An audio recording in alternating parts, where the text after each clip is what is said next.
Ano po? Basta kami dito, nagpunta lang kami dito kasi sa totoo lang hindi ko nga alam dahil ako nagtitinda ako sa pagita. Tapos sumama lang ako dahil sa ayun ko na nakita ko na yung mga kasama ko sumakay na bus. Pero bakit kayo nandito ngayon? Sa totoo lang sir, hindi ko nga talaga alam.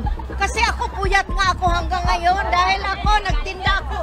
Galing ko nagtinda ng timog. Sumabay lang ako sa kanila. Anong pangalan po ninyo, ma'am? Lorna Palma, ilang taon na ho kayo? Pwede bang secret? Sige, secret. So, si Ma'am Lorna Palma, na sikreto ang edad, nagtitinda ng sampagita, hindi niya alam kung bakit siya nandito, napasama siya. Kayo po ay isinama ng inyong mga kagawad, tama po ba? Sino po ang nagsama sa inyo dito? Kayo lang. Bakit po kayo pumunta?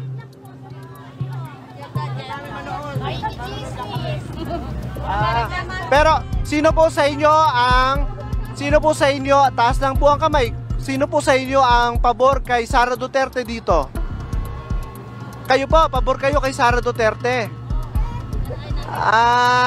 Kayo, sino ang pabor kay Pangulong Marcos? Wala rin. Pero hindi lahat kayo ay against kay Sara Duterte. Ma'am, bakit kayo pabor kay Sara Duterte? Sige po. Salamat po. So, makikita nyo, no? Iba-iba yung kanilang mga rason kung bakit sila nandito sa